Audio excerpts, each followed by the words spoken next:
क्या आपको भी ऐसा लगता है कि आप एग्जाम में अच्छा स्कोर इसलिए नहीं कर पाते क्योंकि आपकी ब्रेन पावर कम है, आपको धीरे याद होता है या फिर आपका दिमाग कमजोर है? तो इसके पीछे का रीजन ये नहीं है। पहले आप इन दो स्टूडेंट की कहानी सुनो। एक का नाम था रोहित और दूसरे का नाम था सुमित। अब ये सेम स्कूल में जाया करते थे, ये सेम कोचिंग में जाया करते थे, इनफैक्ट ये सेम बुक से पढ़ाई किया करते थे।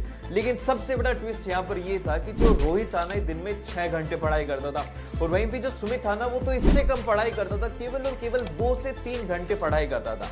अब जब एग्जाम का रिजल्ट आता है तो उसको देखकर के सभी लोग शॉक हो जाते हैं, क्योंकि यहाँ पे रोहित ने स्कोर किया था 56%। अब आपको लग रहा होगा कि एग्जाम टफ था, इतना पढ़ने के बाद भी इसके इतने कम नंबर आए, तो सुमित ने तो इससे भी कम किया होगा। लेकिन सुमित ने पता है कितना स्कोर किया? सुमित ने स्कोर किया 96%। अब यही पूछने के लिए सभी लोग सुमित के पास में गए कि सुमित भाई तुमने ऐसा कैसे किया? रोहित तो ज्यादा पढ़ते हो, तुम कम पढ़ के भी इतने अच्छे नंबर लिया। तो पता है उसने क्या कहा? उसने कहा कि जो रोहित है ना, मुझसे ज्यादा माइंडेड है, इसको मुझसे जल्दी चीजें याद होती है, लेकिन ये पढ़ने में कुछ ऐसी गलतियां करता है जिस वजह से इसके एग्जाम में अच्छे नंबर नहीं आते, जो कि 99% स्टूडेंट करते हैं। तो ये गलतियां अगर आप भी करना बंद कर दोगे ना, अगले 7 दिनों के अंदर आप भी टॉपर बन सकते हो। तो कौन सी गलतियां हैं, ये जानने के लिए इस वीडियो को एंड तक जरूर से देखना है। आपको फॉलो करना है सिंपल सा लॉक इन टाइम पीरियड। अब ये क्या होता है? जैसे कि आपको क्या करना है, अब आपको एक टाइमर लगाना है कि आपको 30 मिनट्स के लिए स्टडी करना है। ज्यादा बड़ा टारगेट मतलब बस 30 मिनट। अब उस 30 मिनट में क्या करना है? सबसे पहले तो आपको टॉपिक डिसाइड करना है कि भाई मुझे 2 टॉपिक खत्म करने 30 मिनट में। टाइमर लगा के बैठ जाओ।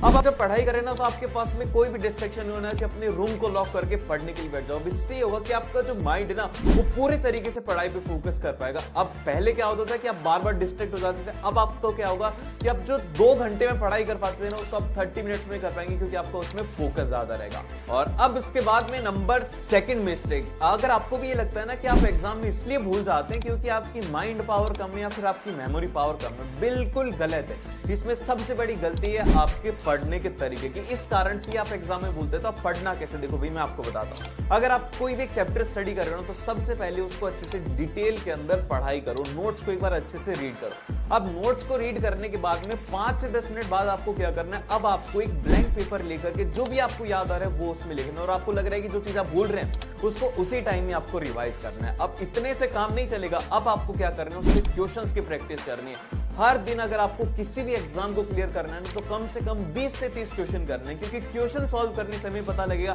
कि एग्जाम में कैसे क्वेश्चन को सॉल्व करना है, बाकी स्टूडेंट से फास्ट कैसे करना है। अगर आप इस तरीके से पढ़ाई करेंगे, आपके लिए पढ़ना बड़ा ही आसान हो जाएगा। और ये वीडियो कैसा लगा मुझे फीडबैक में जरूर से बताइए, और मिलते हैं आपसे नेक्स्ट वीडियो में।